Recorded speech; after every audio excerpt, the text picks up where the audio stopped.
행위 능력 제한자와 관련된 법률 행위에 관해서 살펴보겠습니다. 먼저 행위 능력 제한이 병리적 원인인가 아닌가로 구분을 해볼 수가 있는데요. 만약에 yes라고 한다면은 판단 능력이 항상 없는지, 그 사람이 법률적인 어떤 행위를 할 때 판단 능력이 항상 없는지를 따져봐서, 만약에 yes라고 한다면 이 빨간색은 yes를 의미합니다. 그러면은 피성년 후견인에 관해서 살펴봐야 되고요. no라고 한다면은 다시 물음을 판단 능력이 항상 없는 것은 아니지만 판단 능력이 현저히 부족한지를 따져봐서, 만약 그렇다고 한다면은 피한정 후견인에 관한 것을 봐야 되고요. 그렇지는 않다라고 한다면은 피특정 후견인에 관하여 살펴봐야 합니다. 행위 능력 제한이 병리적 원인이 아니라고 한다면은 행위 능력 제한은 생리적 원인입니다. 신체 나이가 이제 생리적 원인인데요. 그러면은 이럴 때는 미성년자 편을 살펴봐야 됩니다. 그래서 행위 능력 제한자는 크게 미성년자, 피성년 후견인, 피한정 후견인, 피특정 후견인 이렇게 네 가지로 나뉘는데요.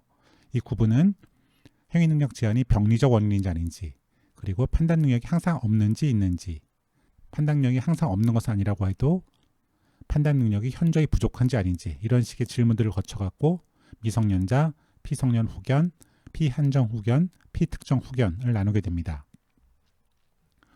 미성년자에 관해서 민법이 규정하는 것을 볼 때 일단 미성년자 본인의 행위인지를 따져봐야 됩니다. 만약 아니라고 한다면은 미성년자의 재산에 관한 친권자의 행위일 수가 있는데요. 미성년자의 친권자가 미성년자의 재산에 관해서 하는 행위는 특별한 경우가 아닌 이상은 민법 920조에 의해서 대리권이 수여되어 있기 때문에 다 유효한 것이 됩니다.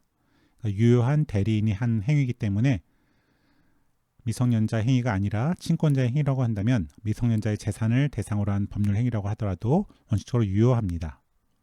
만약 미성년자 행위가 맞다고 한다면은 민법 6조 처분을 허락한 재산, 민법 8조 영업을 허락한 재산에 관한 법률 행위인지를 따져봐야 되는데요. 만약에 처분이 허락되고 영업이 허락된 재산에 관한 법률 행위라고 한다면 미성년자의 행위라고 할지라도 yes라고 한다면은 쭉 내려가서 유효한 법률 행위가 됩니다.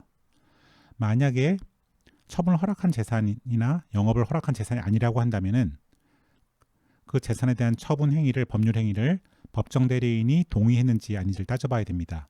만약 동의했다고 한다면은 민법 15조 1항에 의해서 미성년자의 법률 행위는 유효한 법률 행위가 됩니다.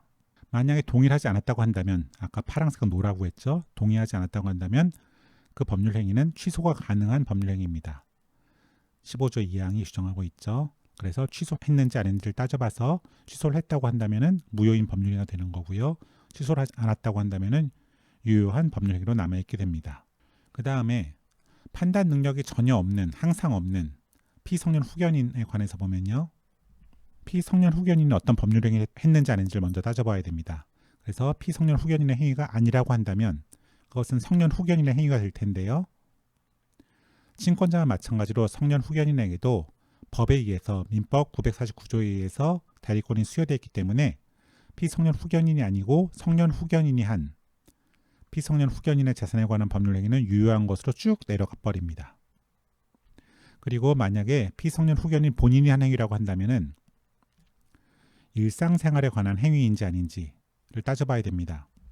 민법 10조 4항이 일용품의 구입 등 일상생활에 필요하고 그 대가가 과도하지 아니한 법률 행위는 성년 후견인이 취소할 수 없다라고 하고 있기 때문에, 만약에 일상생활에 관한 그런 어떤 행위에 해당된다면 10조 4항에 의해서 판단력이 전혀 없는 피성년 후견인의 법률 행위라도 유효한 것으로 쭉 내려가게 됩니다. 만약에 일상생활에 관한 행위가 아니라고 한다면은 그것은 민법 10조 1항에 의해서 취소 가능한 법률 행위에 해당되고요. 그러면 취소했는지 아닌지를 따져봐서 취소했다고 한다면은 무효가 되는 거고요. 취소하지 않았다고 한다면은 유효한 법률 행위가 되는 겁니다. 그 다음에 판단 능력이 현저히 부족한지 아닌지에 관해서 yes라면 피한정 후견인이고 no라면 피특정 후견인이라고 했는데요. 요거는 뒤에 가서 피한정 후견인이 한 법률 행위, 피특정 후견인이 한 법률 행위 효력을 다시 살펴보도록 하겠습니다.